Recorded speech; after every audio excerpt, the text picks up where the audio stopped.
कातिल कमरिया मोरे। ये लल्लू लाल गाना गाकर चिड़िया को पटा रहा है।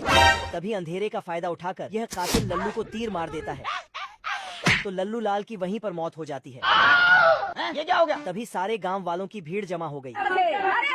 इतने में उड़ते हुए पुलिस भी आ जाती है और साथ ही में एम्बुलेंस भी। पुलिस इतनी स्पीड में आया कि फिर पुलिस सारे लोगों को भगा देती है और अंदर से 3 लोगों को पकड़कर पीटते हुए गाड़ी में भर देती है। हमको मारो, हमको जिंदा मत छोड़ो सालो। इधर ये एम्बुलेंस वाले लल्लू को कचरे की तरह पटक कर लेकर चले जाते हैं। फिर रात को अदालत शुरू होती है क्योंकि जज उल्लू होता है। फिर तीनों में से एक चिड़िया को कटघरे में लाया जाता है। ये कहाँ फंस गया भाई मैं? और फिर ये वकील तोता डायरेक्ट इल्जाम लगाने लगता है कि तूने लालू को मारा है, बोल जल्दी बोल। तो ये बोला जूस पिला दो मौसम्बी का।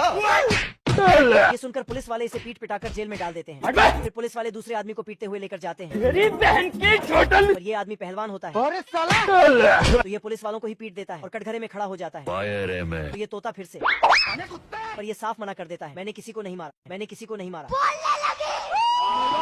तभी पुलिस इसे हटाकर तीसरे आदमी को लाकर पकड़ती है और ये पागल होता है। फिर ये वकील इससे पूछता है, क्योंकि मैं जानता हूँ तूने लल्लू को मारा है क्या?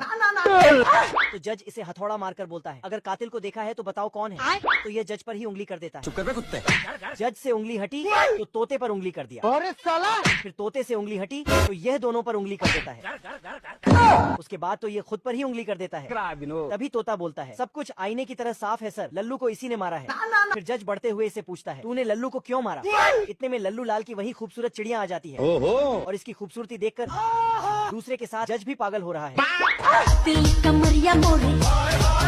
तो तोता इसे बोलते हैं, बता इन तीनों में से लल्लू को किसने मारा? तभी चिड़िया बोली, मैं कातिल को जानती हूँ। यह सुनकर जज खुशी से नाचने लगा। तभी तीर चला और कातिल ये पागलों का टिंकू निकलता है। रोम रोम भाइयों। और इधर ये चिड़िया लल्लू के पास आकर उसके हाथों के बीच में फंसा हुआ तीर को निकाल देती है और लल्लू लाल उड़ जाता है।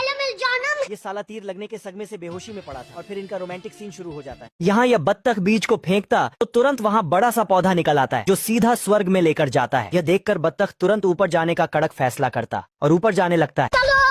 लेकिन तभी खरगोश का बेट बीच रास्ते में आ जाता। क्या रे भिखमंगिया, क्या देख रहा है? लेकिन तभी बत्तख बोलता, तू रोकेगा मेरे को। फिर वह स्वर्ग में पहुँच जाता है और बत्तख तो साला बड़ा बड़ा सपना देखने लगता है सिस्टम पार देंगे। जिससे इसके सामने बहुत बड़ा आदमी आ जाता। बाप रे। फिर बत्तख वहाँ से भागने लगता।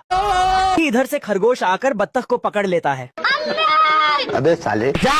चल चल उठ, चल बहुत हो गया।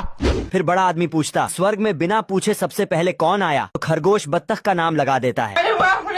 बड़ा आदमी दोनों को पकड़कर बर्तन में बंद कर देता।